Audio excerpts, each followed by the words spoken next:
Welcome back to Leeds academy smart Prasad. നമ്മളിന്ന് first ചാപ്റ്ററിൻ്റെ ജോഗ്രഫിയിലെ first ചാപ്റ്ററിൻ്റെ കണ്ടിന്യൂഷനാണ് നമ്മൾ നോക്കാൻ വേണ്ടി പോകുന്നത്. നമ്മൾ കഴിഞ്ഞ ക്ലാസ്സുകളിൽ വിൻഡുകളെ കുറിച്ചാണ് നമ്മൾ കണ്ടുകൊണ്ടിരുന്നത്. ലാൻഡ് ബ്രീസിനെയും സീ ബ്രീസിനെയും ഒക്കെ നമ്മൾ കണ്ടതിന് ശേഷം ഇപ്പോൾ നമ്മൾ പഠിക്കാൻ വേണ്ടി പോകുന്നത് എന്താണ് മൺസൂൺ വിൻഡുകൾ എന്നതിനെ കുറിച്ചാണ് നമ്മൾ പഠിക്കാൻ വേണ്ടി പോകുന്നത്. പ്രധാനമായിട്ടും രണ്ട് മൺസൂൺ വിൻഡുകളാണ് നമുക്കുള്ളത്. ആ രണ്ട് മൺസൂൺ വിൻഡുകളെ വിളിക്കുന്ന പേര് ഒന്ന് സൗത്ത് വെസ്റ്റ് മൺസൂൺ സീസൺ അല്ലെങ്കിൽ തെക്ക് പടിഞ്ഞാറൻ മൺസൂൺ എന്നും, അതുപോലെ തന്നെ നോർത്ത് ഈസ്റ്റ് മൺസൂൺ എന്നും അല്ലെങ്കിൽ വടക്ക് കിഴക്കൻ മൺസൂൺ എന്നാണ് നമ്മൾ പഠിക്കാൻ വേണ്ടി പോകുന്നത്. ഇത് രണ്ടും എന്താണെന്നാണ് നമ്മൾ പഠിക്കാൻ വേണ്ടി പോകുന്നത്. ഈ ഭാഗത്ത് നമ്മൾ ഏറ്റവും ആദ്യം കാണുന്ന പോലെ സൗത്ത് വെസ്റ്റ് മൺസൂൺ എന്ന് പറഞ്ഞിട്ടുണ്ടെങ്കിൽ പ്രധാനമായിട്ടും ഈ മൺസൂൺ സീസൺ നടക്കുന്നത് മെയ് ജൂൺ മാസങ്ങളിലാണ്. പ്രധാനമായിട്ടും ഈ മൺസൂൺ സീസൺ നടക്കുന്നത്. ഈ സമയത്ത് സൂര്യൻ ഇന്ത്യയുടെ ഏറ്റവും മുകളിൽ അല്ലെങ്കിൽ നോർത്തേൺ ഹെമിസ്ഫിയറിലായിരിക്കും. അതുകൊണ്ട് തന്നെ ഈ പ്രദേശങ്ങളിൽ ചൂട് കൂടുകയും അവിടെ മർദ്ദം കുറയുകയും ചെയ്യുന്നു. നമ്മൾ കഴിഞ്ഞ ക്ലാസ്സുകളിലൊക്കെ നമ്മൾ കണ്ടിരുന്നു, കാറ്റ് അല്ലെങ്കിൽ വിൻഡ് എപ്പോഴും ഹൈ പ്രഷറിൽ നിന്ന് ലോ പ്രഷറിലേക്കാണ് അടിക്കുക, അല്ലെങ്കിൽ ഉച്ചമർദ്ദ മേഖലയിൽ നിന്ന് മർദ്ദം കുറഞ്ഞ മേഖലയിലേക്കാണ് സാധാരണഗതിയിൽ കാറ്റുകൾ എപ്പോഴും അടിക്കുക. അതുകൊണ്ട് തന്നെ ഈ മാസങ്ങളിൽ ഈ പറയുന്ന പോലെ കാറ്റ് ഇന്ത്യയുടെ ഏറ്റവും താഴെ നിന്ന് മുകളിലേക്ക് അടിക്കും. സ്വാഭാവികമായിട്ട് നമുക്കറിയാം, ഇന്ത്യയുടെ ഏറ്റവും താഴെ ഇന്ത്യൻ ഓഷ്യനാണ് നമ്മൾ കണ്ടിട്ടുണ്ട്. ഇന്ത്യൻ ഓഷ്യനിൽ നിന്ന് വരുന്ന ഈ കാറ്റുകളിൽ സ്വാഭാവികമായിട്ടും വെള്ളത്തിന് അംശം ഇഷ്ടംപടി ഉണ്ടായിരിക്കും. അത് ഇന്ത്യയിൽ എത്തുന്നതോടുകൂടി, കരയിൽ തൊടുന്നതോടുകൂടി ഇന്ത്യയിൽ ഉടനീളം എന്ത് ചെയ്യുന്നു, മഴ പെയ്യ്ക്കുന്നു. ഇതാണ് സൗത്ത് വെസ്റ്റ് മൺസൂൺ എന്ന് പറയുന്നത്. നേരെ തിരിച്ചുള്ള ഒരു പ്രതിഭാസമാണ് നോർത്ത് ഈസ്റ്റ് മൺസൂൺ എന്ന് പറയുന്നത്. ഈ നോർത്ത് ഈസ്റ്റ് മൺസൂൺ കാലഘട്ടത്തിൽ സൂര്യൻ എന്ന് പറയുന്നത് ഇന്ത്യയുടെ ഏറ്റവും താഴെയായിരിക്കും. സ്വാഭാവികമായിട്ടും ഈ താഴെ പ്രദേശങ്ങൾ അല്ലെങ്കിൽ സൗത്ത് ഇന്ത്യയുടെ ഏറ്റവും താഴെ, ഇപ്പം നമ്മൾ ഇന്ത്യൻ ഓഷ്യൻ്റെ ഒക്കെ ഭാഗത്തൊക്കെ ആയിരിക്കും ഉണ്ടാകുക. ഈ സമയത്ത് ഇവിടെ മർദ്ദം കുറവായിരിക്കും, മുകളിൽ നിന്ന് കാറ്റ് സ്വാഭാവികമായിട്ട് അടിക്കാൻ വേണ്ടി തുടങ്ങുന്നു. ഈ മൺസൂണെയാണ് നോർത്ത് ഈസ്റ്റ് മൺസൂൺ എന്ന് പറയുന്നത്. ഓക്കെ, സാധാരണഗതിയിൽ ഇവിടെ നമുക്കറിയാം മുകൾ ഭാഗത്ത് കടലുകളൊന്നും ഇല്ലാത്തതുകൊണ്ട് ഈ സമയത്ത് അടിക്കുന്ന ഈ കാറ്റുകൾക്ക് എന്തായിരിക്കും, മഴയുടെ ശക്തി വളരെ കുറവായിരിക്കും. എന്നിരുന്നാലും ഇത്തരത്തിൽ രണ്ട് മൺസൂൺ സീസണുകളാണ് ഇന്ത്യയിലുള്ളത്. ഒന്ന് സൗത്ത് വെസ്റ്റ് മൺസൂണും വേറൊന്ന് നോർത്ത് ഈസ്റ്റ് മൺസൂണും. ഇതാണ് നമ്മൾ പഠിക്കാൻ വേണ്ടി പോകുന്നത്. then അതിനുശേഷം നമ്മൾ പഠിക്കാൻ വേണ്ടി പോകുന്ന അടുത്ത തരത്തിലുള്ള വിൻഡുകൾ എന്ന് പറയുന്നത് ലോക്കൽ വിൻഡുകളാണ്. ലോക്കൽ വിൻഡുകൾ എന്ന് പറയുന്നത് ഈ പറയുന്ന പോലെ ലോകത്തിൻ്റെ ഭൂപ്രദേശങ്ങളിൽ പല ഭാഗങ്ങളിലും ടെമ്പറേച്ചറുകളും അതുപോലെ പ്രഷറുകളും തമ്മിൽ വളരെ വ്യത്യാസമുണ്ട്. അതുകൊണ്ട് തന്നെ പല പ്രദേശങ്ങളിലും നിശ്ചിത സമയങ്ങളിൽ അടിക്കുന്ന, അതായത് ചില പീരിയഡുകളിൽ മാത്രം അടിക്കുന്ന കാറ്റുകളെയാണ് ലോക്കൽ വിൻഡുകൾ എന്ന് വിളിക്കുന്നത്. ഓക്കെ, ഈ വിൻഡുകൾ പ്രധാനമായിട്ട് നമ്മളിവിടെ 4 പേരുകളാണ് നമ്മൾ പഠിക്കുന്നത്. ഈ വിൻഡുകൾ ഏതാണെന്നും അത് ഏത് റീജിയനിലാണ് അടിക്കുന്നതെന്ന് നിങ്ങൾ നിർബന്ധമായിട്ട് പഠിച്ചു വെക്കുക. ഏറ്റവും ആദ്യമേ നമ്മൾ നോർത്ത് ഇന്ത്യൻ പ്ലെയിനുകളിൽ അല്ലെങ്കിൽ ഉത്തര മഹാസമുദ്രത്തിൽ അടിക്കുന്ന കാറ്റായ ലൂവിനെ കുറിച്ചാണ് നമ്മൾ കാണുന്നത്. നോർത്ത് അമേരിക്കയിലെ റോക്കി മൗണ്ടൈനിൽ അടിക്കുന്ന ചിനൂക്കിനെ കുറിച്ചും യൂറോപ്പിലെ ആൽപ്സ് മൗണ്ടൈനിൽ നിന്ന് അടിക്കുന്ന ഫോയനെ കുറിച്ചും സഹാറ ഡെസേർട്ടിൽ അടിക്കുന്ന ഹാർമട്ടൺ കാറ്റുകളെ കുറിച്ച് നമ്മളിവിടെ പഠിക്കുന്നു. ഈ 4 ലോക്കൽ വിൻഡുകളുടെ പേരുകൾ നിങ്ങൾ പഠിക്കുക. അതിനുശേഷം എന്ത് ചെയ്യുക, അത് എവിടെയാണ് അടിക്കുന്നതെന്ന് കൂടെ നിങ്ങൾ പഠിക്കാം. അതാണ് നമ്മൾ അതിനകത്ത് ലോക്കൽ വിൻഡുകളെ കുറിച്ച് നമ്മൾ പഠിക്കാനുള്ളത്. ദെൻ നമ്മൾ വേരിയബിൾ വിൻഡുകളെ കുറിച്ചാണ് പഠിക്കുന്നത്. വേരിയബിൾ വിൻഡുകളെ കുറിച്ച് നമ്മൾ പഠിക്കുമ്പോൾ 2 പ്രധാനപ്പെട്ട വിൻഡുകൾ നമ്മൾ കാണുന്നത്, ഒന്ന് സൈക്ലോൺസും രണ്ടാമത്തത് ആൻറ്റി സൈക്ലോൺസിനെ കുറിച്ചാണ് പഠിക്കാൻ വേണ്ടി പോകുന്നത്. ഓക്കെ, സൈക്ലോണുകൾ എന്ന് പറഞ്ഞിട്ടുണ്ടെങ്കിൽ സാധാരണഗതിയിൽ ലോ പ്രഷർ സിസ്റ്റങ്ങളിൽ ഉണ്ടാവുന്ന അല്ലെങ്കിൽ മർദ്ദം കുറഞ്ഞ മേഖലകളിൽ ഉണ്ടാവുന്ന ഒരു തരത്തിലുള്ള കാറ്റിനെയാണ് സൈക്ലോൺസ് എന്ന് പറയുന്നത്. ഈ സൈക്ലോൺസിൻ്റെ പ്രത്യേകത നിങ്ങൾ ഈ ചിത്രങ്ങൾ ശ്രദ്ധിക്കുമ്പോൾ നിങ്ങൾക്ക് അറിയാൻ വേണ്ടി സാധിക്കും. ഈ സൈക്ലോൺസ് പുറത്തുള്ള എല്ലാ സാധനങ്ങളെയും ഉള്ളിലേക്ക് കൊണ്ടുപോകുന്ന തരത്തിലുള്ള കാറ്റുകളാണ് സൈക്ലോൺസ് എന്ന് പറയുന്നത്. ഓക്കെ, നിങ്ങൾ ഈ പറയുന്ന ഇതിൽ നമ്മൾ കാണുമ്പോൾ നിങ്ങൾക്കറിയാം, അതായത് എന്ത് ചെയ്യുന്നു, ഈ പറയുന്ന കാറ്റ് അതിൻ്റെ ചുറ്റുമുള്ള പ്രദേശങ്ങളിലുള്ള എല്ലാ വസ്തുക്കളെയും അതിൻ്റെ ഉള്ളിലേക്ക് കൊണ്ടുവരുന്ന തരത്തിലാണ് സൈക്ലോണുകൾ രൂപപ്പെടുന്നത്. ഈ സൈക്ലോണുകളുടെ മറ്റൊരു പ്രത്യേകത എന്ന് പറയുന്നത്, ഇത് വളരെ ചെറിയ രീതിയിലാണ് ഉത്ഭവിക്കുന്നതെങ്കിലും പിന്നീട് അതിമാരകമായിട്ടുള്ള നാശനഷ്ടങ്ങൾ ഉണ്ടാക്കാൻ വേണ്ടി ശക്തിയുള്ള സാധനങ്ങളാണ് സൈക്ലോൺ എന്ന് പറയുന്നത്. ലോകത്തിന്റെ പല ഭാഗങ്ങളിലും ഈ സൈക്ലോൺസ് പല പേരുകളിലാണ് അറിയുന്നത്. ഓക്കെ, നിങ്ങൾ ഇവിടെ കാണാൻ വേണ്ടി സാധിക്കും, ഹ്യൂരിക്കെയിൻസ് എന്ന്, ടൈഫൂൺസ് എന്ന്, വില്ലീസ് എന്ന്, ടൊർണാഡോസ് എന്ന്, അങ്ങനെ പല പേരുകളിൽ ഈ പറയുന്ന പോലെ പല പ്രദേശങ്ങളിലും ഈ സൈക്ലോൺസ് അറിയപ്പെടുന്നത്. ഈ സൈക്ലോണിൻ്റെ മറ്റൊരു പ്രത്യേകത എന്ന് പറയുന്നത് നമ്മളിവിടെ കാണാൻ വേണ്ടി സാധിക്കും, നോർത്തേൺ ഹെമിസ്ഫിയറിൽ ഉണ്ടാകുന്ന സൈക്ലോണുകൾ ആൻറ്റി ക്ലോക്ക് വൈസിലും അതുപോലെ തന്നെ സതേൺ ഹെമിസ്ഫിയറിൽ ഉണ്ടാകുന്ന ഈ പറയുന്ന എന്ത് ചെയ്യുന്നു, സൈക്ലോൺസ് എന്ത് ചെയ്യുന്നു, ക്ലോക്ക് വൈസിലുമായിരിക്കും കറങ്ങുക. അത് നിങ്ങൾ പഠിക്കുക. ആൻറ്റി സൈക്ലോൺസിനെ കുറിച്ച് നമ്മൾ പഠിക്കുന്ന സമയത്ത് നിങ്ങൾ കാണാൻ വേണ്ടി സാധിക്കും. ആൻറ്റി സൈക്ലോൺസ് എന്ന് പറയുന്നത് സൈക്ലോണുകളിൽ നിന്ന് വ്യത്യസ്തമായിട്ട് ഹൈ പ്രഷർ സിസ്റ്റങ്ങളിലാണ് ഉണ്ടായിരിക്കുക.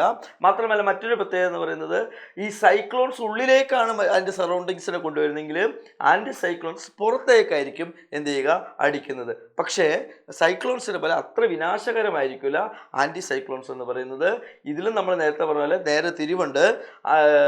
സൈക്ലോൺസ് നോർത്തേൺ ഹെമിസ്ഫിയറിൽ ആൻറ്റി ക്ലോക്ക് വൈസ് ആണെങ്കിൽ ആൻറ്റി സൈക്ലോൺസ് നോർത്തേൺ ഹെമിസ്ഫിയറിൽ ക്ലോക്ക് വൈസിലും സദേൺ ഹെമിസ്ഫിയറിൽ ആൻറ്റി ക്ലോക്ക് വൈസിലുമാണ് കറങ്ങുക എന്നാണ് പറയുന്നത്. ഓക്കെ, അതാണ് നമ്മൾ വിൻഡുകളെ കുറിച്ച് ഈ ചാപ്റ്ററിൽ നമ്മൾ പഠിക്കാൻ വേണ്ടി പോകുന്നത്. പിന്നീട് നമ്മൾ ഹ്യൂമിഡിറ്റിയെ കുറിച്ചാണ് പഠിക്കാൻ വേണ്ടി പോകുന്നത്. ഓക്കെ, അറ്റ്മോസ്ഫിയറിൽ ഉണ്ടാകുന്ന വാട്ടർ കണ്ടന്റിനാണ് യഥാർത്ഥത്തിൽ ഹ്യൂമിഡിറ്റി എന്ന് പറയുന്നത്. ഹ്യൂമിഡിറ്റി നമുക്ക് വീണ്ടും ആക്ച്വൽ ഹ്യൂമിഡിറ്റി അബ്സല്യൂട്ട് ഹ്യൂമിഡിറ്റി എന്നും ടോട്ടൽ റിലേറ്റീവ് ഹ്യൂമിഡിറ്റി എന്നൊക്കെ എന്ത് ചെയ്യാം, തരംതിരിക്കാൻ വേണ്ടി പറ്റും. അത് വളരെ നിർബന്ധമായിട്ട് അതിൻ്റെ ജസ്റ്റ് അതിൻ്റെ ഇക്വേഷൻ മാത്രം നിങ്ങൾ നോക്കിയാൽ മതി. പക്ഷേ അതുപോലെ തന്നെ വളരെ പ്രധാനപ്പെട്ട മറ്റൊരു സാധനമാണ് ഈ പാഠത്തിൽ കണ്ടൻസേഷൻ എന്ന് പറയുന്നത്. ഓക്കെ, എന്താണ് കണ്ടൻസേഷൻ എന്നാണ് നമ്മൾ പഠിക്കാൻ വേണ്ടി പോകുന്നത്. സാധാരണഗതിയിൽ കണ്ടൻസേഷനെ കുറിച്ചൊക്കെ ഒരു ഷോർട്ട് എസ്സേ ക്വസ്റ്റ്യൻ നിങ്ങളോട് പരീക്ഷയ്ക്ക് ചോദിക്കാറുണ്ട്. കണ്ടൻസേഷൻ എന്ന് പറയുന്നത് നമ്മൾ ഈ പറയുന്ന പോലെ എന്താണെന്ന് വെച്ചിട്ടുണ്ടെങ്കിൽ പ്രധാനമായിട്ടും ഈ വെള്ളം അറ്റ്മോസ്ഫിയറിൽ നിന്ന് ഭൂമിയിലേക്ക് എത്തുന്ന രീതികളെയാണ് എന്ത് ചെയ്യുന്നത്, കണ്ടൻസേഷൻ എന്ന് പറയുന്നത്. ഓക്കെ, അല്ലെങ്കിൽ ഈ ഹ്യൂമിഡിറ്റി എന്ന് പറയുന്നത് ചില സമയങ്ങളിൽ ചില പ്രദേശങ്ങളിൽ എന്ത് ചെയ്യുന്നു അറിയാമോ, അത് സാധാരണഗതിയിൽ ഉണ്ടാകുന്നതിനേക്കാൾ കൂടുതൽ ഉണ്ടാകാറുണ്ട്. ആ സമയത്തിൽ ഈ വാട്ടർ ബോഡീസ് എങ്ങനെയാണ് ഭൂമിയിലേക്ക് എത്തുന്നത് എന്നതിനെ കുറിച്ചാണ് നമ്മൾ കണ്ടൻസേഷൻ്റെ ഭാഗമായിട്ട് നമ്മൾ പഠിക്കുന്നത്. പ്രധാനമായിട്ടും 4 രീതിയിലാണ് വെള്ളം അല്ലെങ്കിൽ ഈ വാട്ടർ കണ്ടന്റ് കണ്ടൻസ്ഡ് ആകുന്നത്. ഒന്ന് ഡ്യൂ, രണ്ടാമത്തെ ഫ്രോസ്റ്റ്, മൂന്നാമത്തെ മിസ്റ്റ് ആൻഡ് ഫോഗ്, നാലാമത്തെ ക്ലൗഡ്. ഓക്കെ, ഇങ്ങനെ ഈ പറയുന്ന പോലെ 4 രീതികളാണ് പ്രധാനമായിട്ട് എന്ത് ചെയ്യുന്നത് അറിയാമോ ഈ കണ്ടൻസ്ഡ് ആയി മാറുന്നത്. ഒന്നുകൂടി ശ്രദ്ധിച്ചോ, ഈ കണ്ടൻസേഷൻ നടക്കുന്നത് പ്രധാനമായിട്ടും 4 രീതികളാണ്. ഒന്ന് ഡ്യൂ അല്ലെങ്കിൽ നമ്മൾ ഈ പറയുന്ന പോലെ എന്താണ് തുഷാരം, രണ്ടാമത്തത് എന്താണ് ഹിമം അല്ലെങ്കിൽ ഫ്രോസ്റ്റ്, മൂന്നാമത്തത് മൂടൽമഞ്ഞ് അല്ലെങ്കിൽ ഫിസ്റ്റ് ആൻഡ് ഫോഗ്, നാലാമത്തത് മേഘം അല്ലെങ്കിൽ ക്ലൗഡ്. ഓക്കെ, ഇതെന്താണെന്ന് ഇവിടെ നിങ്ങൾക്ക് ഡെഫിനിഷൻ തന്നിട്ടുണ്ട്. ഓക്കെ, വളരെ ചെറിയ സെൻറ്റൻസുകളിൽ ഓരോ സെൻറ്റൻസുകൾ നിങ്ങൾ എന്ത് ചെയ്യുക, പഠിക്കുക. ഇതിൻ്റെ ഭാഗമായിട്ട് നിങ്ങൾ പഠിക്കേണ്ട മറ്റൊരു കാര്യമാണ് ക്ലൗഡുകളെ നമ്മൾ 4ആയിട്ട് തരംതിരിക്കാൻ വേണ്ടി പോകുന്നു. ഓക്കെ, ഒന്ന് cirrus cloud, cumulus cloud, nimbus cloud, Stratus cloud. ഇങ്ങനെ ക്ലൗഡുകളെ നമുക്ക് 4ആയിട്ട് തരംതിരിക്കാൻ വേണ്ടി സാധിക്കും. സിറസ് ക്ലൗഡ് എന്ന് പറഞ്ഞിട്ടുണ്ടെങ്കിൽ അതിൻ്റെ പ്രത്യേകത എന്ന് പറയുന്നത് ഫെദർ ലൈക്ക് അല്ലെങ്കിൽ ഈ പറയുന്ന പോലെ തൂവലുകളെ പോലെ ആകാശത്ത് കാണപ്പെടുന്ന ഈ മേഘങ്ങളെയാണ് സിറസ് ക്ലൗഡ് എന്ന് പറയുന്നത്. ഓക്കെ, ദെൻ അതിന് ശേഷം നമ്മൾ പറയുന്നത് ക്യുമുലസ് ക്ലൗഡ് എന്ന് പറഞ്ഞാൽ എന്താണെന്ന് പറയുന്നത്. ക്യുമുലസ് ക്ലൗഡ് എന്ന് പറഞ്ഞാൽ കോട്ടൺ പോലെ അല്ലെങ്കിൽ നമ്മൾ ഈ പറയുന്ന പോലെ പഞ്ഞിക്കെട്ട് പോലെ കാണപ്പെടുന്ന മേഘങ്ങളെയാണ് ക്യുമുലസ് ക്ലൗഡ് എന്ന് വിളിക്കുന്നത്. ദെൻ അവസാനം നിംബസ് ക്ലൗഡുകളാണ്. നിംബസ് ക്ലൗഡുകൾ എന്ന് പറഞ്ഞാൽ ഈ മഴമേഘങ്ങളെയാണ് പ്രധാനമായിട്ടും നിംബസ് ക്ലൗഡുകൾ എന്ന് പറയുന്നത്. സ്ട്രാറ്റസ് ക്ലൗഡ് എന്ന് പറഞ്ഞിട്ടുണ്ടെങ്കിൽ ഈ പറയുന്ന പോലെ ഭൂമിയുടെ ഏറ്റവും അടുത്ത ഭാഗങ്ങളിൽ ലോവർ അറ്റ്മോസ്ഫിയറിൽ കാണുന്ന തിക്ക് ലെയർഡ് ആയിട്ടുള്ള ക്ലൗഡുകളെയാണ് എന്ന് വിളിക്കുന്നത് സ്ട്രാറ്റസ് ക്ലൗഡുകൾ എന്ന് പറയുന്നത്. ഈ ക്ലൗഡുകളെ കുറിച്ചും അതിൻ്റെ പേരുകളെ കുറിച്ചും നിങ്ങൾ ഇതിനകത്ത് പഠിക്കണം. വളരെ പ്രധാനപ്പെട്ട ഒരു കാര്യമാണ്. ഇതുപോലെ ഈ ചാപ്റ്ററിൽ നിന്ന് ചോദിക്കുന്ന വളരെ പ്രധാനപ്പെട്ട ഒരു ക്വസ്റ്റ്യൻ ആണ് എന്ന് പറയുന്നത് പേഴ്സിപ്പിറ്റേഷൻ എന്ന് പറയുന്നത്. വളരെ ഇമ്പോർട്ടൻ്റ് ആണ്. ഞാൻ പറഞ്ഞ പോലെ ഈ ഭാഗത്തുനിന്ന് ചോദിക്കാവുന്ന ഏറ്റവും പ്രധാനപ്പെട്ട സാധനമാണ് എന്ന് പറയുന്നത് പേഴ്സിപ്പിറ്റേഷൻ അല്ലെങ്കിൽ വർഷണം എന്നതിനെ കുറിച്ചുള്ള പഠിക്കാൻ വേണ്ടി പോകുന്നത്. ഓക്കെ, എന്താ പേഴ്സിപ്പിറ്റേഷൻ എന്ന് പറഞ്ഞാൽ സിമ്പിളായിട്ട് ഇത്രേ ഉള്ളൂ.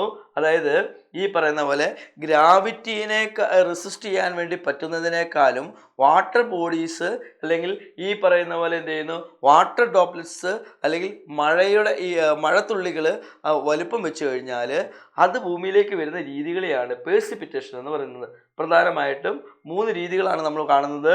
Rain, snowfall, hailstone. എന്താണെന്ന് സ്നോഫാൾ എന്താണ്, ഹെയിൽ സ്റ്റോൺ എന്താണ് ഇതിനകത്ത് പറയുന്നുണ്ട്.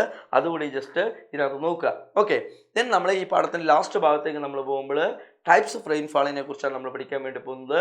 ടൈപ്സ് ഓഫ് റെയിൻഫാൾ എന്ന് പറയുന്നത് പ്രധാനമായിട്ടും നിങ്ങൾ പഠിക്കാൻ വേണ്ടി പോകുന്നത് 3 റെയിൻഫാളുകളെ കുറിച്ചാണ് പഠിക്കുന്നത്.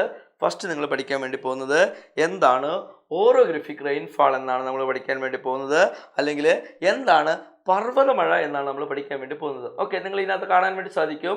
അതായത് ഈ പറയുന്ന പോലെ കടലിൽ നിന്ന് എന്ത് ചെയ്യുന്നു വെള്ളം എടുത്തുകൊണ്ട് കാറ്റ് എന്ത് ചെയ്യുന്നു ഭൂമിയിലേക്ക് പ്രവേശിക്കുന്നു.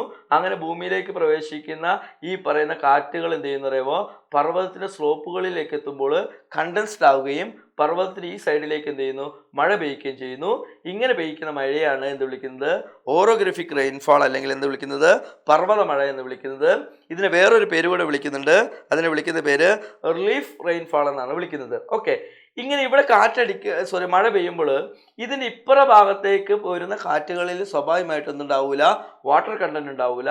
അതായത് എന്ത് ചെയ്യുന്നു, ഇപ്പുറത്തേക്ക് വരുന്ന കാറ്റുകൾ എന്ന് പറയുന്നത് എന്തായിരിക്കും, വളരെയധികം എന്താ പറയുന്നത്, ഡ്രൈ വിൻഡുകളായിരിക്കും. ഈ പ്രദേശങ്ങളെയാണ്, അതായത് ഇവിടെ മഴ പെയ്യുന്നു, ഇപ്പുറ സൈഡിൽ മഴ ഉണ്ടാകത്തില്ല. ഇവിടെ വീഴുന്ന ഈ മഴയെ ഓറോഗ്രഫിക് റെയിൻഫാൾ എന്ന് വിളിക്കുന്നു.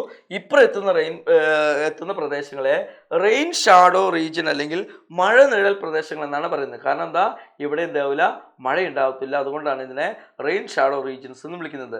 രണ്ടാമതെന്ന് പറയുന്നത് കൺവെക്ഷൻ റെയിൻഫാൾ എന്ന് പറഞ്ഞാൽ എന്താ നമ്മൾ പഠിക്കാൻ വേണ്ടി പോകുന്നത്, സിമ്പിളായിട്ട് പറഞ്ഞാൽ ഇത്രയേ ഉള്ളൂ.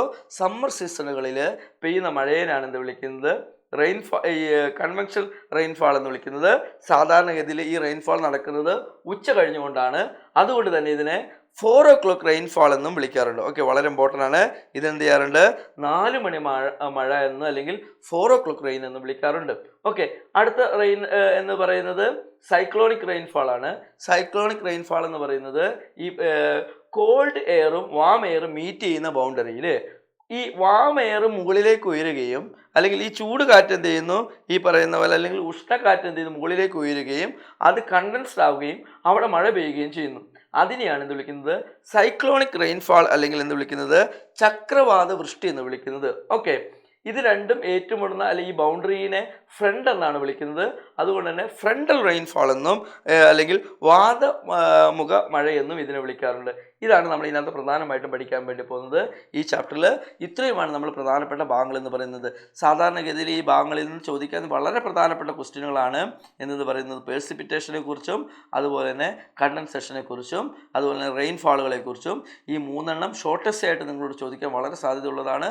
അതുകൊണ്ട് ആ 3 ക്വസ്റ്റ്യനുകൾ കൃത്യമായിട്ട് പഠിക്കുക. Okay, thank you.